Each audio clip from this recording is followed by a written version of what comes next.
Follower જેની અંદરથી આપણે મિનિમમ 10 માર્ક્સ આપણે લેવાના છે. જે કેમનું ડ્રોઈંગ હોય છે, ઘણા બધા લોકો આને સ્કીપ કરતા હોય, પણ આ ઓક્સિજન કહેવાય કે તમે ઇઝીલી ડ્રો કરી શકો છો. અહીંયા આપણે ટોટલી બધી જ ટાઈપના જેટલા બી કન્ફ્યુઝન હશે હું જાણું છું, તો બધા જ કન્ફ્યુઝન દૂર કરીશું ને અહીંયા આપણે ડ્રો કરતા શીખીશું. ડ્રો કર્યા પહેલા ફોલોવર શું છે એ સમજવું પડે અને કેમ શું છે એ સમજવું પડે. કેમ ફોલોવર ક્યાં યુઝ થતું હોય તો એન્જિનની અંદર જે વાલ્વ હોય, વાલ્વને ઓપન અને ક્લોઝ કરવા માટે આખી કેમની રચના હોય છે.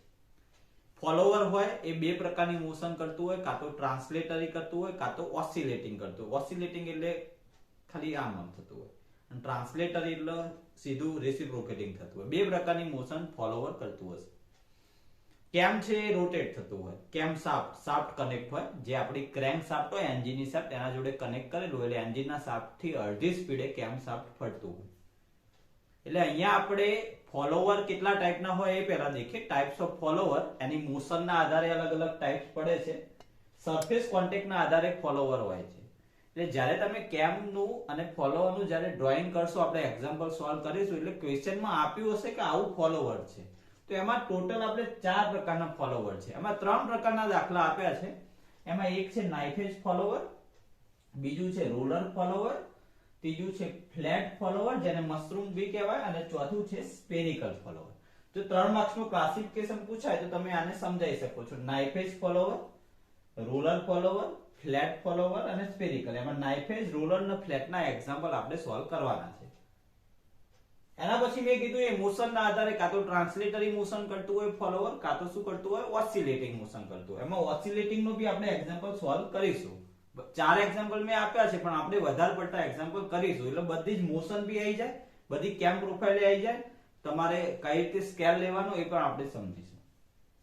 લાઇન ઓફ મોશનના આધારે રેડિયલ ફોલોવર, એટલે કહેવાનો મતલબ શું કે ભાઈ આપણી જે કેમ છે, આ કેમની માની લો કે આ કેમ શાફ્ટ છે. હવે ફોલોવર જે છે આપણું, માની લો કે નાઇફ એજ ફોલોવર છે આપણું, આ નાઇફ એજ ફોલોવર, તો આ લાઇન ઓફ એક્શન અગર સેન્ટરમાંથી એમ નીકળતી હોય, સેન્ટરમાંથી એક્ઝેક્ટલી, તો એને રેડિયલ ફોલોવર કહેવાય.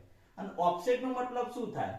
તો ઓફસેટ નો મતલબ એવો થાય, માની લો કે તમે કોઈ કેમ પ્રોફાઇલ ડ્રો કરી છે, આ આપણી કેમ શાફ્ટ છે, અને માની લો કે જે લાઇન ઓફ એક્શન છે, માની લો કે નાઇફ એજ ફોલોવર ડ્રો કર્યું છે, તો એની લાઇન ઓફ એક્શન ઓફસેટ હોય, કેમ શાફ્ટની જે એક્સિસ છે એનાથી દૂર હોય, તો એનો ઓફસેટ ફોલોવર કહેવાય. એટલે આપણે રેડિયલ ના બી દાખલા ગણવાના, ઓફસેટ ના બી ગણવાના. ક્વેશ્ચનમાં આપ્યું જ હશે, ઓફસેટ હશે તો કે આટલા સેન્ટીમીટર અથવા આટલા mm ઓફસેટ છે. તો પહેલા તો ટાઇપ્સ ઓફ ફોલોવર આપણે તૈયાર કરી દેવાના, અને યાદ રહી જશે તમે એક્ઝામ્પલ સોલ્વ કરશો એટલે. પહેલું તો સરફેસ કોન્ટેક્ટના આધારે નાઇફ એજ ફોલોવર આવશે, નંબર 2 આવશે રોલર ફોલોવર, નંબર 3 ફ્લેટ, અને નંબર 4 સ્પેરિકલ ફોલોવર. મોશનના આધારે ટ્રાન્સલેટરી મોશન અને ઓસિલેટરી મોશન. અને according to line of motion of ફોલોવરની લાઇન ઓફ મોશન કઈ છે? જો સેન્ટર થી સેન્ટર હોય તો રેડિયલ, અને દૂર હોય, સેન્ટર થી દૂર હોય, કેમ એક્સિસ થી દૂર હોય તો ઓફસેટ ફોલોવર. અહીંયા દોરેલી છે મેં ફિગર, જો આ નાઇફ એજ ફોલોવર આ રીતનું છે, આને રેડિયલ ફોલોવર એ કહેવાય, કારણ કે એક્સિસ જો વચ્ચે મિડલ માંથી નીકળે છે. આ વચ્ચે કેમ શાફ્ટ છે, અને આ જે છે ટ્રાન્સલેટરી મોશન કરે છે આમાં. જો બીજી વસ્તુ, એક વસ્તુ ધ્યાન રાખવાનું, જ્યારે બી ફોલોવર ઉપર જતું હોય એને રાઇઝ કહેવાય. શું કહેવાય? રાઇઝ. અથવા તમને એવો શબ્દ વાપર્યો હશે આઉટવર્ડ્સ, અથવા એવો શબ્દ વાપર્યો હશે લિફ્ટ. શું વાપર્યો હશે? લિફ્ટ. આવા અલગ અલગ શબ્દ વાપરશે. રાઇઝ થવું, આઉટવર્ડ્સ, લિફ્ટ. આનો જે એંગલ હોય એને થીટા ઓ વડે દર્શાવાય. થીટા આઉટવર્ડ્સ, જે રાઇઝ થતું હોય, ઉપર જતું હોય, ઓકે, તો એને થીટા ઓ વડે દર્શાવાય, આઉટવર્ડ્સ કહેવાય, રાઇઝ કહેવાય, અથવા લિફ્ટ કહેવાય. અલગ અલગ શબ્દો વપરાશે. ફોલોવર સ્ટોપ થઈ જાય, કોઈ મોશન ના થતી હોય, કોઈ એંગ્યુલર મોશન ના થતી હોય, એઝ ઇટ ઇઝ પોઝિશનમાં હોય, તો એને ડ્વેલ કહેવાય. શું કહેવાય? ડ્વેલ. ડ્વેલ નો એંગલ હોય એને થીટા ડી વડે દર્શાવે. શું કહેવાય? Theta D, dwell. પાછું રિટર્ન આવે છે, તો જ્યારે બેક આવે છે એને ડાઉનવર્ડ કહેવાય, અથવા તમે રિટર્ન કહી શકો. રિટર્ન, અથવા એવું લખેલું હોય કે ફોલ, નીચે આવે છે, જે એંગલ ને આપણે થીટા આર વડે દર્શાવીએ. તો આ 3 એંગલ ના સિમ્બોલ ખાસ યાદ રાખો કે જ્યારે ઉપર જાય છે ફોલોવર એને થીટા ઓ વડે દર્શાવીશું, ફોલોવર ફ્લેટ હોય, ફ્લેટ એટલે કે કોઈ પ્રકારની મોશન નહીં થતી, એઝ ઇટ ઇઝ ખુલ્લો વાલ્વ હોય. વાલ્વમાં તમે જો આઈસી એન્જિન તમે ભણ્યા હોય તો જે પાવર સ્ટ્રોક હોય અને એના પછીનું જે નિયરલી કોમ્પ્રેશન સ્ટ્રોક હોય ત્યારે વાલ્વ ક્લોઝ નો ક્લોઝ હોય, એ દરમિયાન શું હોય, ડ્વેલ હોય. જ્યારે વાલ્વ ઓપન થાય અને ક્લોઝ થતો હોય ત્યારે આ ઉપરનો રિટર્ન સ્ટ્રોક આવે. વાલ્વની પોઝિશન ના બદલાતી હોય તો ડ્વેલ પોઝિશનમાં હોય આપણું ફોલોવર. તો ડ્વેલ એટલે કોઈ એન્ગ્યુલર મોશન થાય, એન્ગ્યુલર મોશન થાય પણ ફોલોવરની પોઝિશન એની મોશનમાં કોઈ ફરક ના પડે. અને થીટા આર એટલે જ્યારે રિટર્ન આવતું હોય, અલગ અલગ શબ્દ વપરાશે, ડાઉનવર્ડ છે, રિટર્ન છે, ફોલ છે, આવા શબ્દો વાપરશે. તો આ જે મેં ફોલોવર દોર્યું છે નાઇફ એજ કહેવાય. આ એનો જે પોઈન્ટ છે એને ટ્રેસ કહેવાય, ટ્રેસ વડે દર્શાવાય. એ રીતે રોલર ફોલોવરમાં આ રીતે રોલર આપ્યું હશે અને રોલરનો આ જે પોઈન્ટ છે એનો ટ્રેસ પોઈન્ટ કહેવાશે. અહીંયાથી એક સર્કલ દોરીશું આપણે જેને પ્રાઇમ સર્કલ કહેવાશે. ઓકે, તો એ બધી એની ટર્મિનોલોજીમાં આવશે, આપણે જ્યારે ક્વેશ્ચન સોલ્વ કરશું એટલે ખબર પડશે. અને એ રીતે ફોલોવરમાં જો અહીંયા આ રીતે ફ્લેટ હોય તો એને ફ્લેટ ફોલોવર કહીશું, મશરૂમ ફોલોવર. ઓકે, તો મેં અહીંયા ખાલી સમજાયા છે અને અહીંયા એંગલ તમને સમજાયા. હવે મેન વસ્તુ સમજાવવાનું છે આપણે ખાસ કે જે ફોલોવર છે એની ટોટલ 4 મોશન આપણે સ્ટડી કરવાની છે ચેપ્ટરમાં.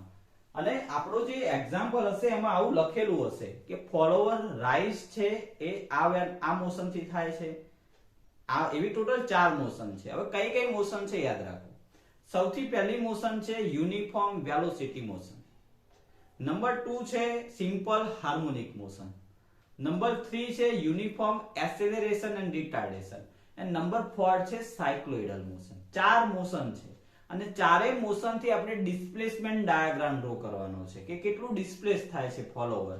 એ ડાયાગ્રામ ડ્રો કરવા માટેની મેથડ આવશે. આ 4 સિવાય કોઈ પાંચમી મેથડ મોશન વાળી પૂછાશે નહીં. એમાં મોસ્ટલી સિમ્પલ હાર્મોનિક મોશન અને uniform acceleration and retardation motion પૂછાશે. એટલે કેમ અને ફોલોવર ડ્રો કરવા માટે સૌથી પહેલા તમારે ડિસ્પ્લેસમેન્ટ ડાયાગ્રામ શીખવો જરૂરી છે. ઓકે, તો સૌથી પહેલી મોશન આપણે સમજીએ યુનિફોર્મ વેલોસિટી મોશન અથવા એને યુનિફોર્મ મોશન બી કહેવાય છે. ડિસ્પ્લેસમેન્ટ ડાયાગ્રામ આ માની લો કે અહીંયા કોઈ પણ પ્રકારની મોશન થતી નથી તો આ થીટા ડી ડ્વેલ કહેવાય. આ થીટા ડી ડ્વેલ, આને કહીશું આપણે ડ્વેલ. હવે તમે જો અહીંયાથી રાઇઝ થાય છે આપણું, તો આ છે એ થીટા ઓ વડે દર્શાવીશું, જેને થીટા ઓ કહીએ આઉટવર્ડ. અહીંયા પછી ફરીથી દેખો ફ્લેટ આવ્યું તો આને થીટા ડી કહેવાય. ફરીથી પાછું ડાઉનવર્ડ થાય છે તો આ થીટા રિટર્ન કહેવાય, થીટા. અને ફરીથી પાછું ફ્લેટ થયું તો થીટા ડી. ઓકે, તો અંદર એસ ડ્રો કરવાનો હોય છે. એસ આપેલું હશે કે ભાઈ લિફ્ટ આટલા 30 mm થાય છે તો તમારે આ રીતે 30 mm પહેલા વર્ટિકલ લાઈન ડ્રો કરી અને આના ઉપર આપણે એંગલ દર્શાવવાના રહેશે. હવે માની લો કે આપણને એવું કીધું છે કે આપણું જે ફોલોવર છે એ રાઇઝ થાય છે યુનિફોર્મ વેલોસિટી થી 90 ડિગ્રી. રકમમાં માની લો કે 90 ડિગ્રી આપ્યું તો જેટલા ડિગ્રી થી રાઇઝ થતું હોય એટલા ડિગ્રી બરાબર 6 સેન્ટીમીટર તમારે લઈ લેવાનું. માની લો કે તમને 60 ડિગ્રી આપ્યું તો 6 સેન્ટીમીટર, 120 ડિગ્રી આપ્યું તો 6 સેન્ટીમીટર, 50 ડિગ્રી આપ્યું તો 6 સેન્ટીમીટર લઈ લેવાના. ઓકે, તો આટલા ડિગ્રી બરાબર 6 સેન્ટીમીટર લીધા એટલે માની લો કે અહીંયાથી 6 સેન્ટીમીટર અહીંયા સુધી આવે છે. અહીંયા આપણું રાઇઝ થાય છે. રાઇઝને આપણે થીટા ઓ વડે દર્શાવીએ, જેને 90 ડિગ્રી આપણે લીધું. 90 ડિગ્રી એટલે 6 સેન્ટીમીટર આટલા લીધા. તો 6 સેન્ટીમીટરના એક સેન્ટીમીટરના તમારે કેટલા ભાગ કરી દેવાના? 6 ભાગ કરવાના. આપણે દોરીએ છીએ યુનિફોર્મ વેલોસિટી. પહેલા દોરાય કઈ રીતે? યુનિફોર્મ વેલોસિટી અહીંયાથી ઇન્ક્લાઇન લાઈન ડ્રો કરી દેવાની અને આ જે 1 2 3 4 5 6 ભાગ કર્યા છે એને આપણે આ લાઈન સુધી એક્સટેન્ડ કરીશું. આ થશે તમારું A B C D E અને F સુધી. ઓકે, તો આ તમે યુનિફોર્મ વેલોસિટી ડ્રો કર્યું કહેવાય.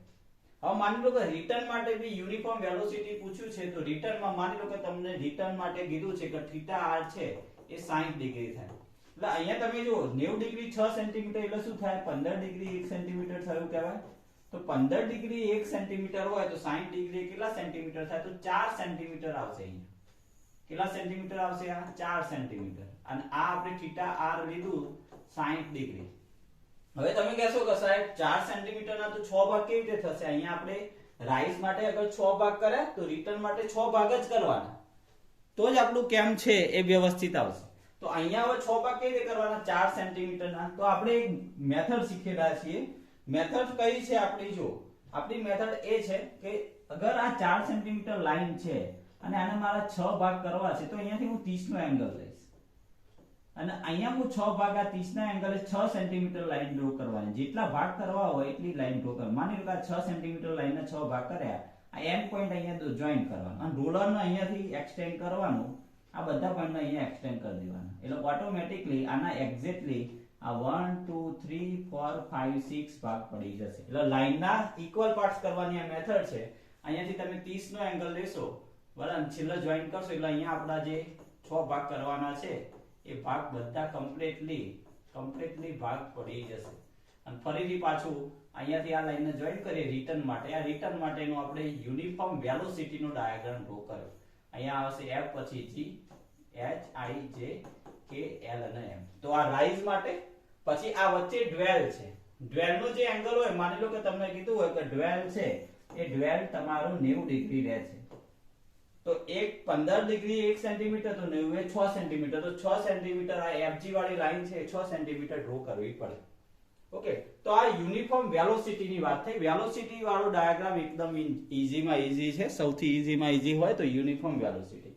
હવે અમુક વખતે દાખલામાં લાસ્ટની અંદર છેલ્લે તમને મેક્સિમમ વેલોસિટી આઉટવર્ડ્સ અને રિટર્ન, જો આઉટવર્ડ્સ મોશન યુનિફોર્મ વેલોસિટી હોય તો આપણે આ સૂત્ર વાપરવાનું s/θ ઇન્ટુ ઓમેગા. ઓમેગા એટલે 2πn/60. s એટલે આ જે લિફ્ટ આપેલી છે આપણને એ, અને vr એટલે કે રિટર્ન ની વેલોસિટી s/θr. અહીંયા θr એંગલ આવશે, અહીંયા θ આવશે. એ રીતે મેક્સિમમ એક્સેલરેશન પૂછે આઉટવર્ડ રિટર્ન માટે તો ઇન્ફિનિટી આવશે. તો આ આપણે ડિસ્કસ કરી યુનિફોર્મ વેલોસિટી ની મોશન, યુનિફોર્મ મોશન. એના પછી નેક્સ્ટ મોશન આવશે સિમ્પલ હાર્મોનિક મોશન. હવે સિમ્પલ હાર્મોનિક કઈ રીતે ડ્રો કરવાની જુઓ. સૌથી પહેલા આપણે અહીંયા s ડ્રો કરી નાખશું. આપણે રાઈઝ અને રિટર્ન માટે બંને માટે ડ્રો કરીએ છીએ. અહીંયા આવશે θo. જે રકમમાં આપ્યું આપણે કેટલા સેન્ટીમીટર લઈ લેવાનું, માની લો કે 60 ડિગ્રી આપેલું છે, તો આપણે શું કરીશું 10 ડિગ્રી બરાબર 1 સેન્ટીમીટર લઈ લેશું. 10 ડિગ્રી બરાબર 1 સેન્ટીમીટર, તો 60 ડિગ્રી એ 6 સેન્ટીમીટર થશે. તો અહીંયા 6 સેન્ટીમીટર ભાગ કરી નાખશું. 1 2 3 4 5 અને 6 0 થી. માની લો કે આપણને ડ્વેલ આપેલું છે 30 ડિગ્રી, તો 10 ડિગ્રી એ 1 સેન્ટીમીટર, તો 30 ડિગ્રી એ કેટલા 3 સેન્ટીમીટર થાય, તો અહીંયા 3 સેન્ટીમીટર છોડી દઈશું. હવે માની લો કે 90 ડિગ્રી આપેલું છે, θr છે એ 90 ડિગ્રી, તો 10 એ 1 સેન્ટીમીટર, તો 90 કેટલા સેન્ટીમીટર થાય, 9 સેન્ટીમીટર થાય, તો 9 સેન્ટીમીટર દૂરવું પડશે θr. આ θr કેટલા સેન્ટીમીટર, 9 સેન્ટીમીટર. આપણે લખવાનું 90 ડિગ્રી.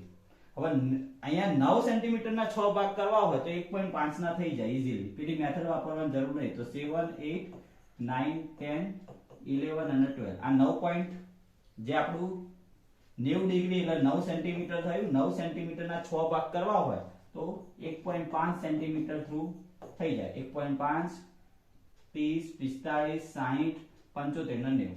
એટલે આ મેથડ વાપરવાની જરૂર નથી, હમણાં વાપરીએ. ઓકે, તો જે પહેલો હોય એના બરાબર તમારે 1 સેન્ટીમીટર લઈ લેવાનું. 60 હોય તો 60 એ 6 સેન્ટીમીટર, 90 હોય તો 90 એ 6 સેન્ટીમીટર, એટલે એક્ઝેક્ટલી 6 ભાગ થાય. હવે સિમ્પલ હાર્મોનિક મોશનમાં આપણે s ડ્રો કરી નાખ્યું. આટલું જે છે s છે, આનું સેન્ટર લઈને સેમી સર્કલ દોરવાનું. સેમી સર્કલના 6 ભાગ કરવાના. 30 ના એંગલે બે લાઈનો ડ્રો કરી દે એટલે 6 ભાગ થઈ જાય. આ 0 1 2 3 4 5 અને 6. અને પછી શું કરવાનું, આ દરેક પોઈન્ટમાંથી હોરિઝોન્ટલ લાઈન ડ્રો કરવાની. દરેક પોઈન્ટમાંથી આપણે હોરિઝોન્ટલ લાઈન ડ્રો કરીશું. ઓકે, ચલો. તો દરેક પોઈન્ટમાંથી આપણે હોરિઝોન્ટલ લાઈન ડ્રો કરીએ તો માની લો કે આ 1 ની અંદરથી આપણે હોરિઝોન્ટલ લાઈન ડ્રો કરીએ છે. એક જ મિનિટ. ઓકે, ચલો. આ 1 ની અંદરથી આપણે હોરિઝોન્ટલ લાઈન ડ્રો કરી. એના પછી આપણે 2 ની અંદરથી હોરિઝોન્ટલ લાઈન ડ્રો કરીએ. બરાબર, સીધી ખેંચી જ લેવાની. આ થોડી ત્રાંસી આવે છે, આપણે એક્ઝેક્ટ દોરેલું નથી એટલા માટે. આ 3 માંથી ડ્રો કરી.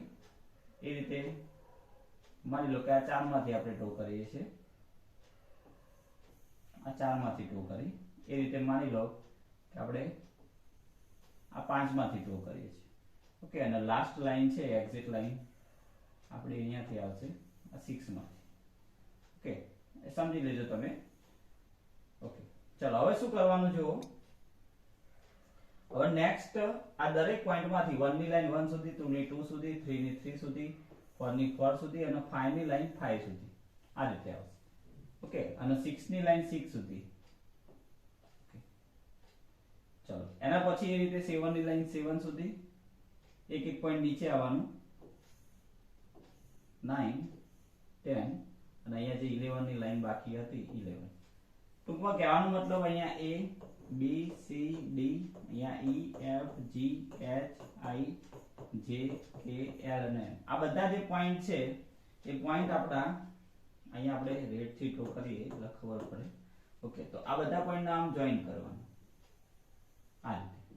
પછી હોરિઝોન્ટલ લાઈન ડ્વેલ આવ્યું, પછી રિટર્ન આવ્યું, આ બધા પોઈન્ટને જોઈન કરવા.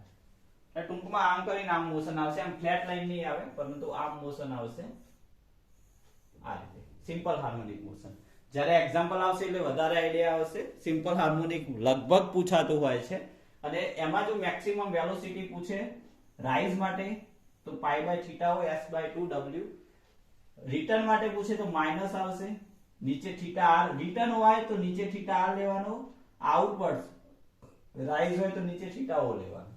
એ રીતે મેક્સિમમ એક્સેલરેશન માં π²/θ² s/2 ω² પ્લસ ઓર માઈનસ ને અહીંયા માઈનસ પ્લસ. આ જ્યારે લાસ્ટમાં કેલ્ક્યુલેશન કરવાનું પૂછતા હોય છે ત્યારે આ જરૂર પડશે. તો આ સિમ્પલ હાર્મોનિક મોશન થઈ. સેમી સર્કલ દોરીને લાઈનો ખેંચીશું, અહીંયા આપણે ભાગ કરીને લાઈનનો ઉપર ખેંચીશું. એના પછી થર્ડ મોશન આવે છે આપણી motion of follower with uniform acceleration and retardation. આમાં બધાને બહુ કન્ફ્યુઝન હોય છે. ચલો આ વ્યવસ્થિત આપણે સમજી લઈએ કે કઈ રીતે આપણે એને સોલ્વ કરવાનું છે. ઓકે, ચલો તો સૌથી પહેલી વસ્તુ એ છે કે આમાં આપણે સૌથી પહેલા ડિસ્પ્લેસમેન્ટ ડાયાગ્રામ ડ્રો કરવો હોય એટલે સૌથી પહેલા અહીંયા વર્ટિકલ આપણે લાઈન ડ્રો કરીશું એક્ઝેક્ટલી. ચલો અહીંયા આપણે એસ વર્ટિકલ લાઈન ડ્રો કરીશું.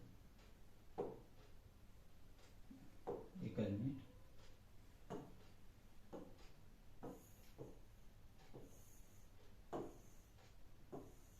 ચલો એક્ઝેક્ટલી વર્ટિકલ લાઈન ડ્રો કરીએ.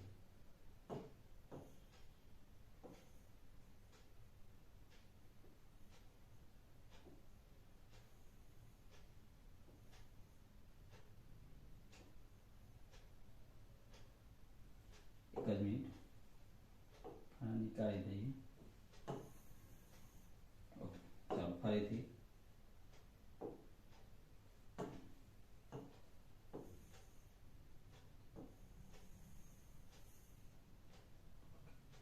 ચલો આ રીતે ઉપર બી લાઈન ડ્રો કરી દઈએ.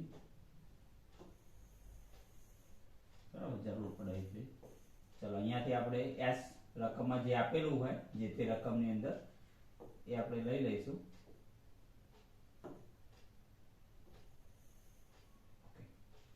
ચલો હવે મેન વસ્તુ ઉપર આવીએ આપણે કે તમને આ એસ આપેલું છે.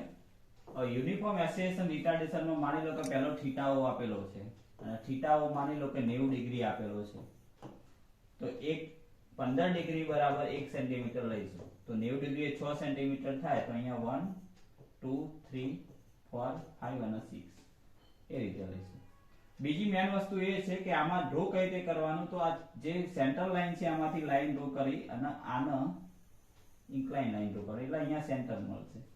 એટલે આ જે S છે એના ટૂંકમાં આપણે 6 ભાગ કરવાના થાય એટલે નીચે 2 પોઈન્ટ ડ્રો કરી નાખશું અને ઉપર 2 પોઈન્ટ ડ્રો કરશું એટલે ટોટલ 6 ભાગ થયા S ના. ઓકે, એટલે જે S આપેલું હોય એના ટોટલ 6 ભાગ કરવાના થશે અહીંયા સેન્ટરમાં. એમાં જે 2 પોઈન્ટ છે એના આપણે અહીંયા જોઈન કરીશું ને ઉપરના 2 પોઈન્ટને અહીંયા જોઈન કરશું. અને પછી નામ આપવાનું 1 ને 1 સુધી, 2 ને 2 સુધી, 3 3 સુધી જોઈન છે, 4 ને 4 સુધી, 5 ને 5 સુધી. એટલે જોઈન કરી અને A B C D E F. Okay, તો સિમ્પલ હાર્મોનિક જેવું પણ થોડું અલગ પ્રકારનું આ રીતનું આવશે. ઓકે, તો આ થયું આપણું uniform acceleration and retardation. Back આવશે તો એવી રીતે આપણે બેક માટે ડ્રો કરીશું. જ્યારે એક્ઝામ્પલ સમજીશું એ વખતે વધારે આઈડિયા આવશે. એની મેક્સિમમ વેલોસિટી માટેનું, રાઇઝ માટે હોય, આઉટવર્ડ્સ માટે આપી હોય આ મોશન તો આપણે 2s ઓમેગા પણ થીટા o લઈશું. રિટર્ન માટે થીટા r આવશે માઈનસ આવશે. મેક્સિમમ ફોલોવરમાં 4s omega²/θ o² ને માઈનસ પ્લસ 4s omega² પણ θ r². આ રિટર્ન માટે રકમમાં જ્યારે આ કેલ્ક્યુલેશન કરવાનું કીધું હોય ત્યારે આપણે આ ફોર્મ્યુલા વાપરીશું. ચોથી મોશન છે સાયક્લોઇડલ મોશન. એનો એક એક્ઝામ્પલ આપણે આપેલો છે એ સમજીશું એટલે એ મોશનને ડાયરેક્ટ એમાં જ સમજી લઈશું. તો એ તમને ઈઝી પડશે. બીજી વસ્તુ એ છે, ફરીથી કહું છું કે એક જ દાખલામાં 3 વસ્તુ મગજમાં રાખવાની. એક તો આઉટવર્ડ એટલે કે રાઇઝ થાય ફોલોવર, એક ડ્વેલ હોય અને એક રિટર્ન થાય. રાઇઝ માટે કોઈ પણ મોશન પૂછી શકે, સિમ્પલ હાર્મોનિક પૂછી શકે, યુનિફોર્મ એસેલેરેશન રિટાર્ડેશન પૂછી શકે, સાયક્લોઇડલ પૂછી શકે અને યુનિફોર્મ વેલોસિટી બી પૂછી શકે. ડ્વેલમાં કોઈ મોશન ના હોય. રિટર્ન આવે તો રિટર્નમાં બી 4 માંથી કોઈ પણ મોશન પૂછી શકે. એવું ના હોય કે રાઇઝ યુનિફોર્મ વેલોસિટી થી થાય છે તો રિટર્ન યુનિફોર્મ વેલોસિટી થી થતું હોય, એવું ના હોય. સિમ્પલ હાર્મોનિક થી રાઇઝ થતું હોય તો યુનિફોર્મ એસેલેરેશન રિટાર્ડેશન થી ફોલ થતું હોય. બધી મિક્સિંગ હોઈ શકે. ટૂંકમાં રાઇઝ માટે અને ફોલ માટે અલગ અલગ મોશન હોઈ શકે. તો અહીંયા મોશન જે આપ્યું હોય એને કઈ રીતે ડિસ્પ્લેસમેન્ટ ડાયાગ્રામ ડ્રો કરવો હજુ આપણે એ સમજ્યા છીએ. કેમ પ્રોફાઇલ કેવી રીતે દોરવી એ હજુ નથી સમજ્યા આપણે. કારણ કે જ્યાં જે તમને ડિસ્પ્લેસમેન્ટ ડાયાગ્રામ ડ્રો કરતા આવડશે એના પછી જ તમે કેમ પ્રોફાઇલ ઇઝીલી ડ્રો કરી શકશો. ઓકે, તો ડિસ્પ્લેસમેન્ટ ડાયાગ્રામ કઈ રીતે ડ્રો કરવો હજુ બી તમને 50% ખબર પડી હોય તો કોઈ વાંધો નહીં. બધી જ વસ્તુ જ્યારે આપણે પ્રોપર એક્ઝામ્પલ સોલ્વ કરીશું એટલે કમ્પ્લીટ સમજીશું. ઓકે, તો આ જસ્ટ થિયરી માટે બી ઇમ્પોર્ટન્ટ છે આ બધી વસ્તુ, કે તમને ટાઇપ્સ ઓફ મોશન પૂછી હોય તો આ બધું તમે એક્સપ્લેન કરી શકો છો. ટાઇપ્સ ઓફ ફોલોવર છે એ એક્સપ્લેન કરી શકો છો. હવે આપણે જ્યારે કેમ પ્રોફાઇલ ડ્રો કરીશું તો કેટલા પ્રકારની કેમ પ્રોફાઇલ મીન્સ કે કેટલા પ્રકારના ફોલોવર છે, રકમમાં કયું ફોલોવર આપ્યું છે, રેડિયલ કઈ રીતે ડ્રો કરવાનું, ઓફસેટ કઈ રીતે ડ્રો કરવાનું, રોલર ફોલોવરની જે મેથડ છે કઈ છે, નાઇફ એજની મેથડ કઈ છે, ફ્લેટની મેથડ કઈ છે. એટલે અલગ અલગ મેથડ આવશે, અલગ અલગ મોશન આવશે, અલગ અલગ ફોલોવર આવશે, બધું જ કન્ફ્યુઝન દૂર થઈ જશે. ઓકે, તો આ જસ્ટ આપણે ઇન્ટ્રોડક્શન આપ્યું.